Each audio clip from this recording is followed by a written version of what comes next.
This is Mel Thompson, and this is a podcast in a series of podcasts about political risk. Today we'll be discussing Turkmenistan. One thing that a political risk analysis should look for are areas of commonality that create a legal and economic bind between investor and the host state. The reason for this is to ascertain the seriousness of the intent of the host nation as to maintaining a long-term relationship. One method to do this is by looking to the infrastructure projects paid for by the host nation. When host nations look to entice foreign direct investment in companies from abroad, they offer many inducements. Chief among these perks offered are tax breaks. However, tangible investments that cannot be easily repealed or taken for granted, such as infrastructure projects, should also be considered in your analysis. The issue of Turkmenistan is a good example of the investment possibilities that could be analyzed based upon the commitment of the host nation. In the case of Turkmenistan, you're looking at improvements in infrastructure, which are not um, cheap, for lack of a better term. They're very costly. They're very intrusive into certain neighborhoods and certain areas. And I think that these capital improvements should be considered when foreign direct investors look to Turkmenistan as a potential place to invest or start a business project.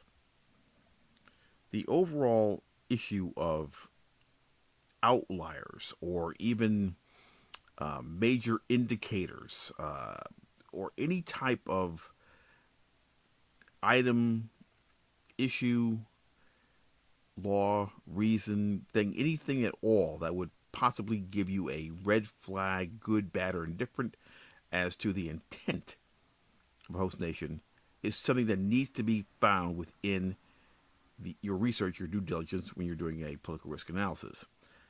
Now, I use multiple terms in that particular sentence. None of them probably connect in the sense that red flags, outliers, indicators, they don't necessarily connect in a good way or a bad way, but they all have one thing in common. They are something that will stand out. When things stand out, these are the items that can only be discovered through a good analysis. They don't always come up and say, "I'm here." Many times they need to be discovered within the form of within the context of an analysis.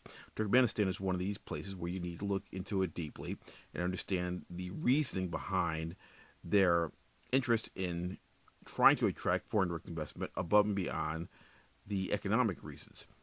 The reasons that may also give you some degree of comfort, if not pause to analyze it further, is how they conduct themselves when it comes to creating a better environment for your project to work, function, and be profitable. Infrastructure projects usually make projects in companies moving into host nations a little bit more profitable because they open up access to highways, roads, bridges, and they also, in many cases, allow the to and fro, the shipment of goods and services, raw materials, whatever may be going back and forth, to be more reliable and affordable.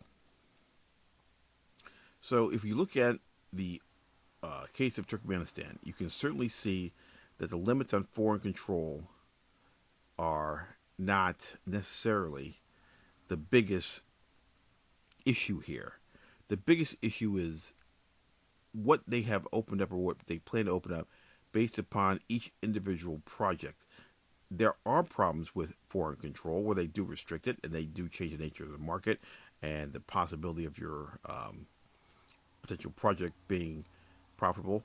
But the more they invest into an infrastructure project or a large scale capital project, the less I believe they will turn these screws down on these restrictions. So in other words, the more they have to lose, the more they invest, the better your chances are not to have a problem long term because the infrastructure projects are never ever cheap. This has been Mel Thompson.